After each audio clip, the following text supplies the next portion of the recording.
Hi everyone, and welcome back to my Bloodborne lore series. Today, we will be beginning our investigation into the Pthumerian race as well as the Eldritch truth, and how real-world events and concepts can help us understand the nature of these elusive subjects. There have been videos that have touched on the Pthumerians before, obviously, but not many to my knowledge that have made a real effort to understand and define their society in a comprehensive way. We will be analysing their distinct physiology and abilities, and what this could mean for Bloodborne as a whole. What dark mysteries lie in wait, ready to be unravelled and analysed? Come with me as we journey deep down into the earth in search of superhuman beings and cosmic epiphany.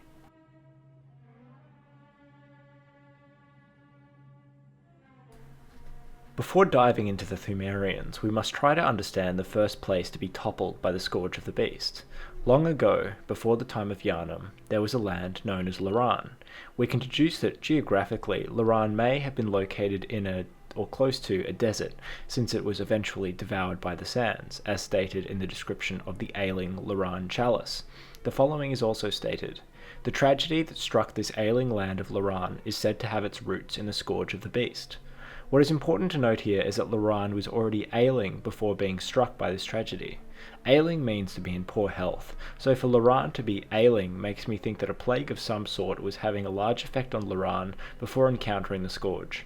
An enemy that we can encounter in the Chalice Dungeons is the Loran Cleric. The only other clerics in the game are those associated with the Healing Church.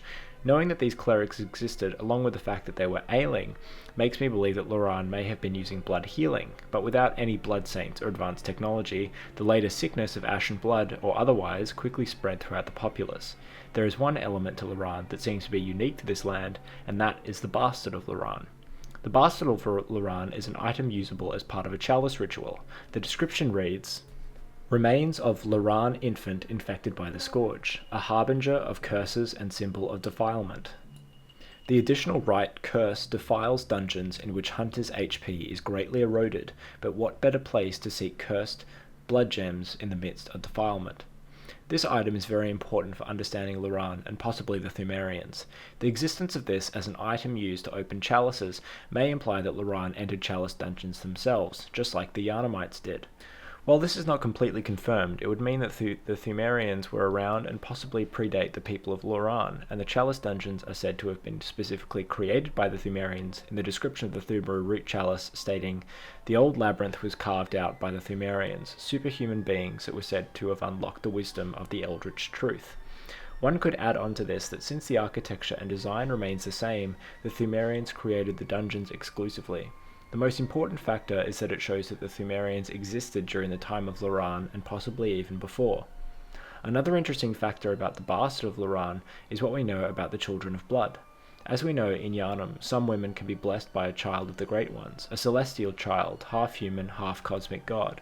This would be because the Great Ones could not produce children by themselves, they required human surrogates, as referenced in the third umbilical cord. The Bastard of Loran seems to have died from the effects of the Scourge, but I believe this Scourge might be different from that of the Beast. The child bears no beastly features as far as I can tell, and the Scourge of the Beast does not straight up kill its host, but rather infects them and uses their body as a tool. The child is referred to as a bastard, which means to be born out of wedlock. This has caused some to believe that it means that it was a failed surrogacy between a Great One and human that produced the bastard, but I would counter this possibility by saying that even in death, the child does not resemble a celestial child. It is still a compelling theory, however, because of its ability to be a harbinger of curses. Curses in Bloodborne is actually a very well-defined term, and are a result from angering the Great Ones. This is evidenced by the defiled chalice, which has a description that reads, Curses are caused by inciting the anger of the Great Ones, and used to hex others. Special materials are required to complete the ritual. To try one's hand at curses, first seek the Bastard of Loran. Whether this anger was caused by Loran using blood healing or otherwise, the intent may have been to weaponize the anger of the Great Ones, seeing that this anger could be used to hex others. When entering a Chalice dungeon afflicted by a curse, your HP is halved, which could be indicative of this scourge that eventually seemed to cripple Loran. There are theories that Loran actually battled the Great Ones, indicative by their wide usage of bolt attacks, but I don't really buy into this, considering that what remained of Loran was almost completely wiped out. What I do theorize, however, is that after the negative experience with Loran, the Great Ones seem to move apart, some going underground, others into the ocean, and some back into the cosmos. This is only speculation, but maybe they were planning on to hibernate, recuperate, and rendezvous later on. I think personally I can settle on the fact that they were hibernating, as they are specifically said to be slumbering. Some of them may have died, but since the structures built by the Pthumerians is interchangeably referred to as dungeons, tombs, and labyrinths, it is hard to say for sure. With Loran out of the way, let's move on to the Pthumerians.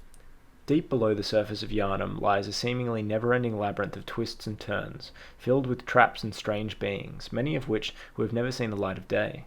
This is a cursed land, scorned by sins committed by Loran, the first civilization to face the scourge of beasts.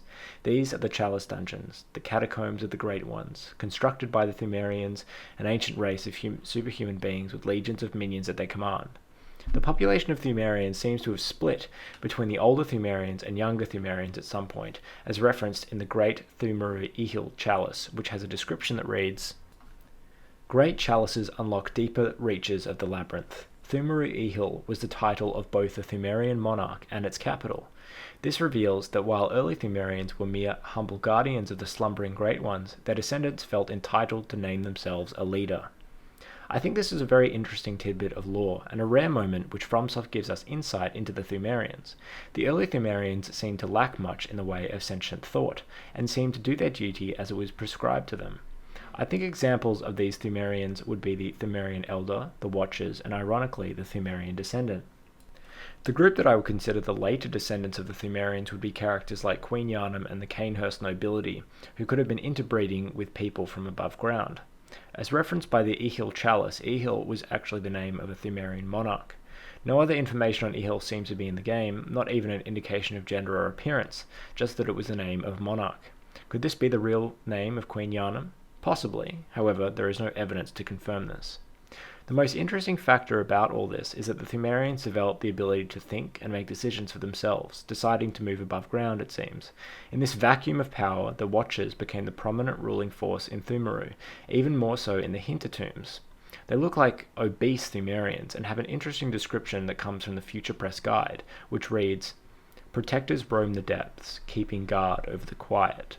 Born in the depths and living off of blood and rotting flesh, they are cold and damp, with bluish-white skin that has never been touched by sunlight, and devolved eyes that are pitch black and are sunk deep into their sockets." There are a few important details that we can take from this while establishing the Pthumerians as a society. They were born in the depths, which, if true, confirms that Pthumerians seem to be able to actually reproduce, which seems to be a topic of controversy. Perhaps the most interesting element about the Watchers is the description of the Hintertomb Chalice, which reads, "Hintertombs are the peripheral catacombs of the old underground labyrinth. To this day, the Watchers continue to expand the Hintertombs, unceremonious catacombs filled with graves and death. The Watchers and the minions under the command are still digging, expanding the Chalice Dungeons.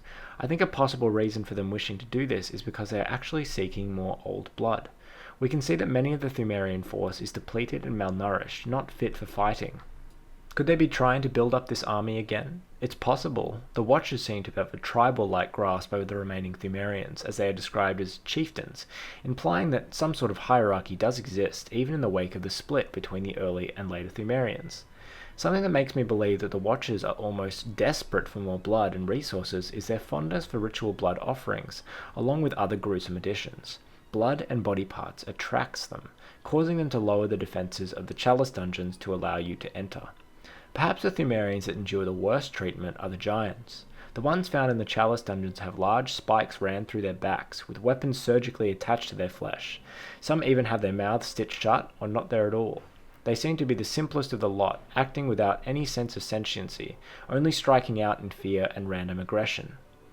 The Healing Church giants seem to be somewhat more docile, yet still lack the apparent rule that the Watchers held over them and the rest of the Pthumerians. These giants seem to have endured some kind of maltreatment by the Healing Church, evidenced by the chains around their ankles.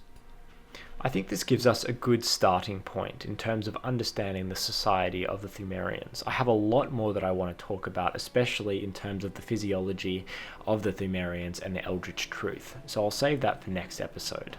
I honestly think that the Pthumerians are some of the most interesting characters in all of the Soulsborne series, and we will be talking about them more over the coming weeks. If you have any compelling theories of your own that you'd like to include and tell me about, message me on Twitter or the Facebook page, and if I think it fits into what we're talking about, I can even include it in the video. With all that out of the way, I hope you enjoyed and look forward to next week's video.